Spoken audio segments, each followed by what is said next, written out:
Hello, good evening students.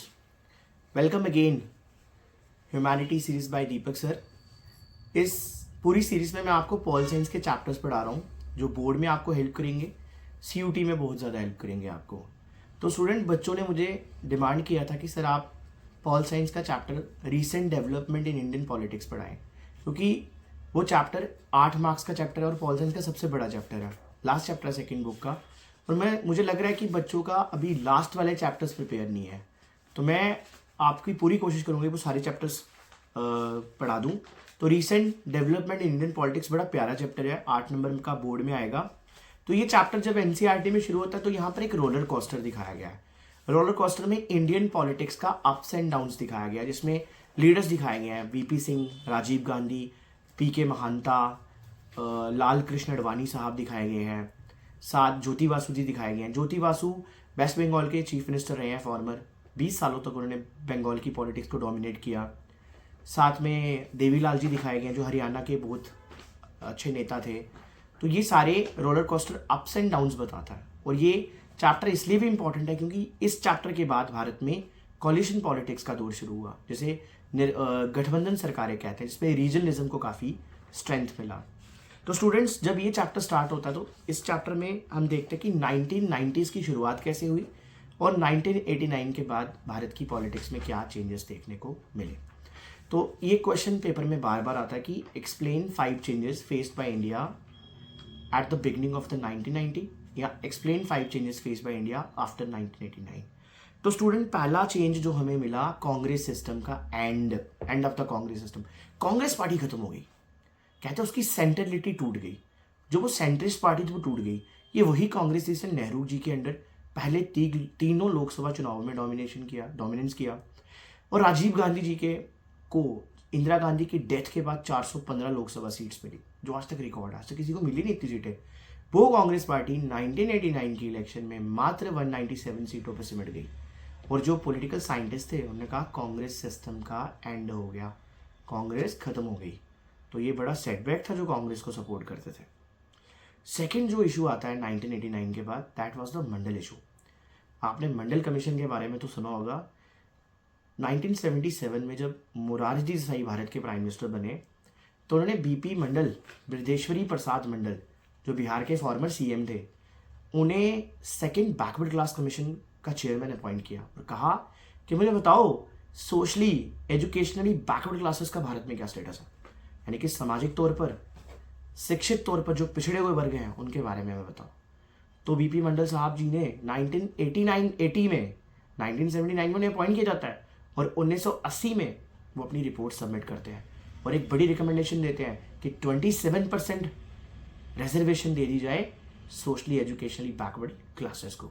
तो students जब 1989 में इलेक्शन आया तो बीपी सिंह जो नेशनल फ्रंट के नेता थे, उन्होंने कहा कि अगर मेरी सरकार बनी तो मैं बीपी मंडल की रिपोर्ट, जो मंडल कमीशन की रिपोर्ट है, 20% reservation for SEBC, socially educationally backward classes in education and civil post, उसे लागू कर दूंगा। तो संयोगवंश 1989 का जब चुनाव आया तो कोलिशन गवर्नमेंट बनने के आसार लगे। भारतीय जनता पार्टी और कम्युनिस्ट पार्टी ऑफ इंडिया ज्योति बासु के अंडर और LK अडवाणी के अंडर, उन्होंने बीपी सिंह को सपोर्ट दिया। उन्होंने कहा वो गवर्नमेंट ज्वाइन नहीं करेंगे लेकिन बाहर से सपोर्ट करेंगे ताकि कांग्रेस को बाहर रखें। तो वीपी सिंह की पहली कोलिशन गवर्नमेंट बन गई सेंटर में, जिसका नाम था नेशनल फ्रंट, और उसने आते ही वीपी मंडल की रिपोर्ट को लागू कर दिया। जब उसने डिपार्टमेंट ऑफ पर्सनल ट्रेनिंग के ज्वाइंट सेक्रेटरी को ऑर्डर निकालने की बात की तो उसने ऑर्डर निकाला और उस ऑर्डर को अपोज किया गया ओपन मैरिट के लोगों द्वारा, जनरल कास्ट के लोगों द्वारा।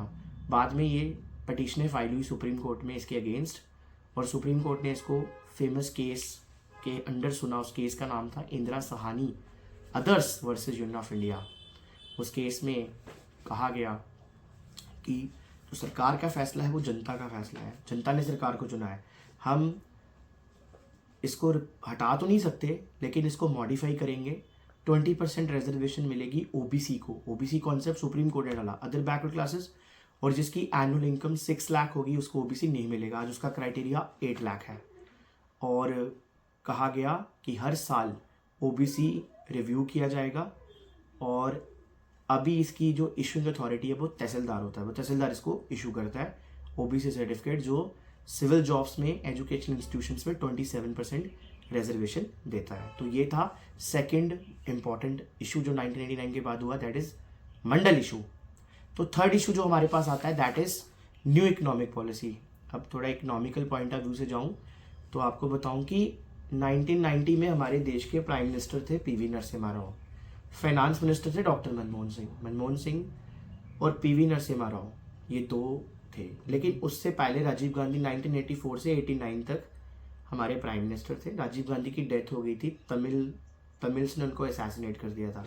जो एलटीटी ग्रुप था, liberation of tigers of Tamil, जो श्रीलंका में सिविल वॉर लड़ रहे थे सिन्हाला के अगेंस्ट, उनके टेररिस्टों ने राजीव गांधी को असैसिनेट किया था मद्रास में जब वो इलेक्शन टूर पे थे। स्टूडेंट्स, राजीव गांधी ने इंट्रोड्यूस किए थे भारत में रिफॉर्म्स, वो इकोनॉमिक पॉलिसी को इंट्रोड्यूस कर गए थे, लेकिन उसको पूरी तरह से इम्प्लीमेंट किया था डॉक्टर मनमोहन सिंह और पीवी नरसिम्हा राव ने। हमारे पास 13 दिन के इम्पोर्ट के पैसे नहीं थे, तो हमने लोन लेने गए इंटरनेशनल मॉनेटरी फंड और वर्ल्ड बैंक के पास। IMF ने कहा हम आपको $7 बिलियन का लोन देंगे, बल्कि आपको अपनी इकोनॉमी को ओपन करना पड़ेगा एक शर्त पे। तो फिर हमने एक पॉलिसी लाई थी जिसका नाम था LPG, लिबरलाइजेशन, प्राइवेटाइजेशन, ग्लोबलाइजेशन। उससे पहले होता था LPQ, लाइसेंस परमिट कोटा। तो इससे हमारे देश में काफ़ी ज़्यादा चेंजेस आए और हमारी इकोनॉमी काफ़ी बूस्ट हुई और हमारे देश में फॉरेन एड आया, फॉरेन इन्वेस्टमेंट आया और हमारी इकोनॉमी स्टैग्नेंट होने से बच गई। चौथा फैक्टर जो आता है उसमें आता है बाबरी मस्जिद का डिमोलिशन होना। बाबरी मस्जिद 1992 6 दिसंबर 1992 में तोड़ दी गई।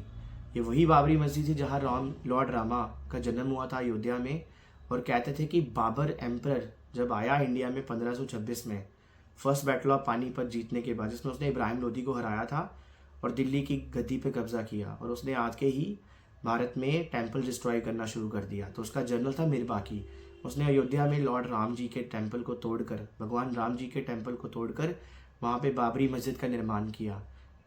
1940 में ये पहली बार फैज़ाबाद के अंडर आया कोर्ट केस, फिर इसको लॉक कर दिया गया, फिर इसके लॉक्स खोले गए ताकि हिंदू पूजा पाठ कर सके।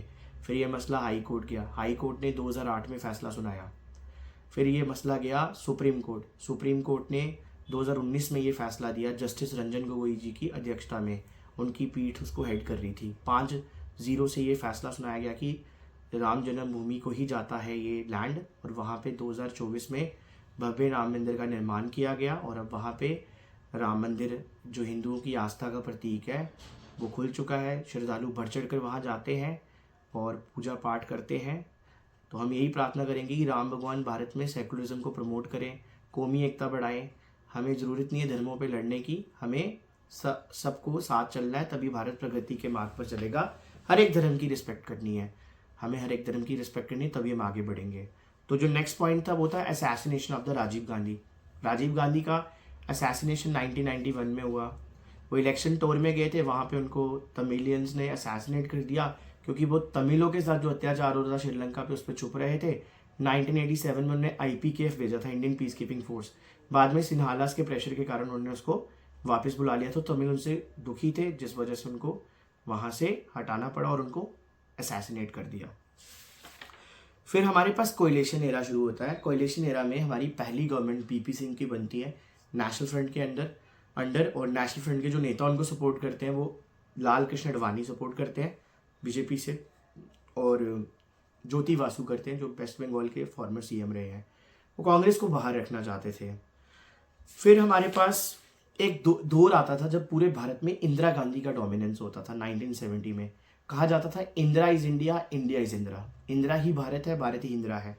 तो इंदिरा गांधी की पॉपुलैरिटी इतनी ज़्यादा थी कि उनकी हर जगह सरकार थी और वो प्राइम मिनिस्टर भी रही, 11 साल तक प्राइम मिनिस्टर रही, 1967 से लेकर 1977 तक, फिर 1980 से लेकर 84 तक भी रही। 15 साल प्राइम मिनिस्टर रही Indira Gandhi.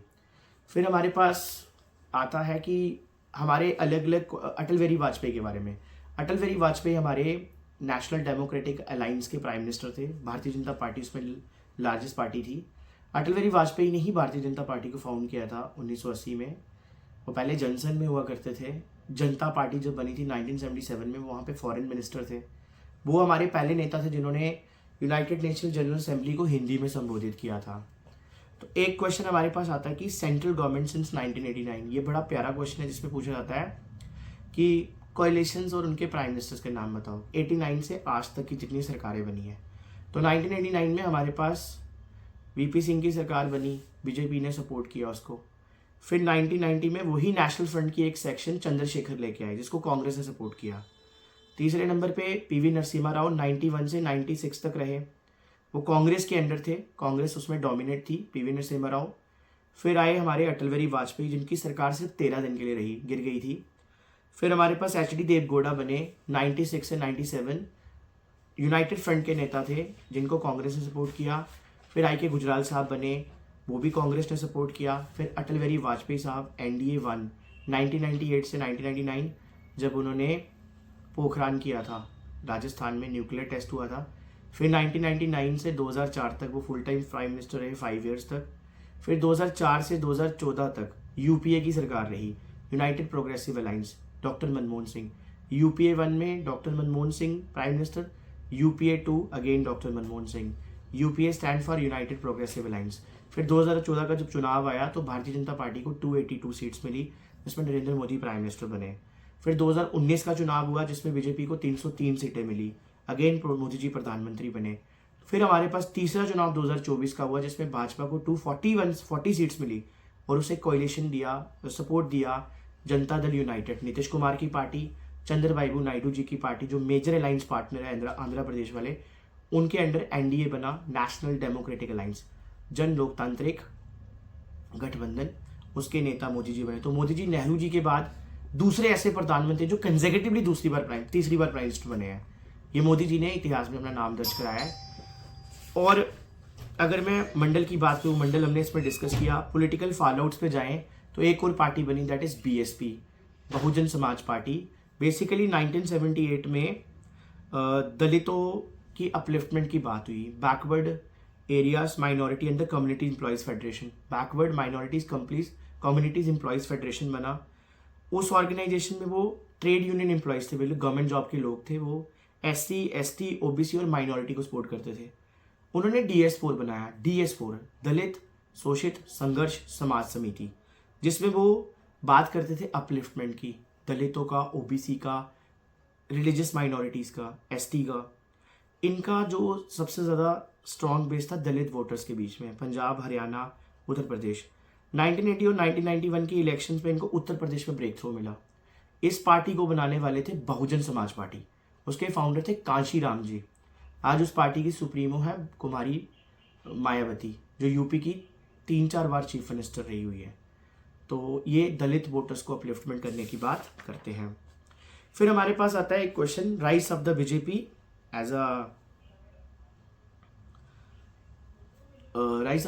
As a dominant political force in India. Bhajpa का राइज कैसे हुआ? तो स्टूडेंट्स, सबसे पहले बीजेपी 1980 में बनी, जो जनसंघ था, जनसंघ से भाजपा बनाया गया 1980 में। जब 1980 में भाजपा बना तो वो गांधीयन सोशलिज्म की बात करते थे। 1984 में और 86 में उनको इतना चुनाव में सपोर्ट मिला ही नहीं भाजपा को। उन्होंने सपोर्ट करना उनको मिलना शुरू हुआ जब वो सावरकर के आइडियाज़ पे बात करने लगे कि भारत जो है वो पुण्य भूमि है, हॉली लैंड है, पितृभूमि है, हमें हिंदुत्व को आगे लेके जाना है। उन्हें एक केस मिला 1986 में, जब शाह बानो केस हुआ। एक मध्य प्रदेश की लेडी थी शाह बानो, जिसके हस्बैंड ने उसको तलाक दे दिया। ये मसला सुप्रीम कोर्ट गया। सुप्रीम कोर्ट ने राजीव गांधी को गवर्नमेंट को बोला कि जो माइनॉरिटी कम्युनिटीज़ की वुमेन्स हैं उनके राइट के लिए कुछ लॉ बनाइए। राजीव गांधी ने मुस्लिम लॉ बोर्ड के साथ मिलकर, ऑर्थोडॉक्स मुस्लिम लॉ बोर्ड के साथ मिलकर सुप्रीम कोर्ट की जजमेंट को नलीफाई कर दिया, जिससे बीजेपी ने उसको काफ़ी क्रिटिसाइज़ किया। सेकंड, अयोध्या वर्डिक्ट हुआ, अयोध्या राम जन्मभूमि केस। ये 500 साल लंबा हिस्ट्री था इसका। 1528 में मस्जिद बनाई गई वहाँ पर, जिसमें Lucknow, Barabanki, Faizabad district gazetteers. 3 dome structure था ये, Shri Ram birth place in 1528, but structure had visible display of Hindu symbols and relics in interior as well as exterior portions. Therefore, Ayodhya Ram Janmabhoomi issues got linked to the national pride and its ancient civilization. वो national pride की बात करता था। तो वहाँ पे शिलान्यास किया टेम्पल का, कंस्ट्रक्शन प्रोहिबिट कर दी। हिंदू कम्युनिटी महसूस करती थी कि वो राम जी की जन्मभूमि है, मुस्लिम कम्युनिटी बोलती थी कि वहाँ पे मॉस्क है, ये चलता गया। 1992 में स्ट्रक्चर को डिमोलिश किया गया, फिर लीगल प्रोसीडिंग हुई, नंबर ऑफ डेमोक्रेटिक और लीगल प्रोसीजर के हेयरिंग हुई, और मैं आपको बताऊं जस्टिस रंजन गोगोई की अध्यक्षता में 5-0 से ये केस सुनाई दिया 9 नवंबर 2019 को। डेट मार्क कर लेना, बोर्ड में आ सकती है, 9 नवंबर 2019 को।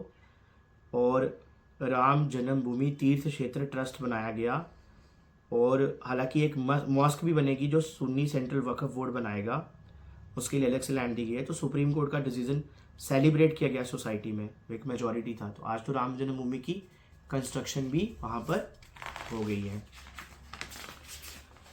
तो स्टूडेंट एक टॉपिक इसका आएगा एमरजेंस ऑफ न्यू कंसेंसस। इसमें भाजपा का वोट शेयर बढ़ता गया और कांग्रेस का कम होता गया। 1984 में कांग्रेस के पास 415 सीटें थी, भाजपा के पास 2 सीटें थी खाली। 1989 के चुनाव में कांग्रेस 197 पे था और भाजपा 85 पे था। 91 के चुनाव में कांग्रेस 232 था, भाजपा 85 सीटें थी। 91 में 232, 120 और 1996 में भाजपा का वोट शेयर मस्जिद के इशू के बाद बढ़ता जाने लगा, 160, 140 हुआ। 1998 में एनडीए के पास 182 और कांग्रेस के पास 141 था। 1999 में 182, 114। 2004 में 138 बीजेपी और कांग्रेस 145। 2009 में 116 बीजेपी, कांग्रेस 282 और 2014 में 282 था बीजेपी के पास और कांग्रेस के पास 44। 2019 में 303 था बीजेपी के पास, कांग्रेस में 52। 2024 में 240 सीटें कांग्रेस को बीजेपी को मिली, वो एनडीए में आए, तीसरी बार मोदी जी प्रधानमंत्री बने, कांग्रेस को 99 सीटें मिली। लोकसभा इलेक्शन 2004 से 19 तक 2004 से 14 तक वहाँ पर यूपीए का रूल था, मनमोहन सिंह के अंडर, यूपीए 1 एंड यूपीए 2। और 2019 से आज तक हम कह सकते हैं नरेंद्र मोदी का है। बीजेपी को 282 सीटें मिली थी 2014 की इलेक्शन में, जो 16वीं लोकसभा इलेक्शन थी, और 30 सालों के बाद किसी पार्टी को मेजोरिटी मिली। 2019 में भाजपा को 303 सीटें मिली, जो कि एक बहुत बड़ा लैंडमार्क था, और 2024 में भाजपा को 240 सीटें मिली।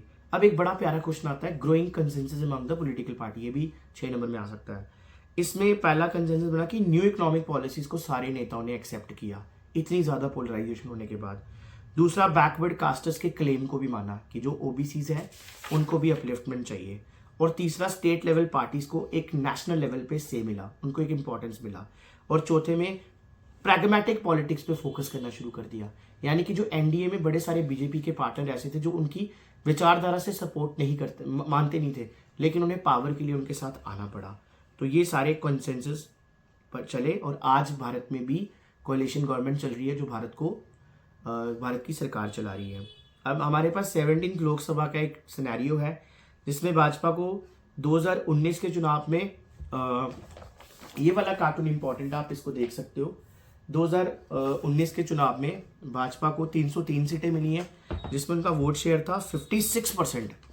इंडियन नेशनल कांग्रेस को 52 सीटें और उनका वोट 10% था, और उनसे और अदर पार्टीज को 108 सीटें मिली हैं। तो मैं होप करता हूँ आपको ये चैप्टर समझ आया हो। 8 मार्क्स का चैप्टर है। अगर आपको कोई डाउट होगा तो मैं फिर से इस चैप्टर पे काम करूँगा और अपलोड करूँगा कुछ क्वेश्चंस।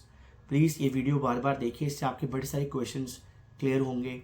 जब भी ये वीडियो देखें तो अपने पास एनसीईआरटी रखें, और जो जो टॉपिक्स आए उनके की नोट्स बनाते चलें, और मैं आने वाले समय में कुछ अपलोड्स करूँगा असाइनमेंट जो आपको हेल्प करेगी। Thank you so much.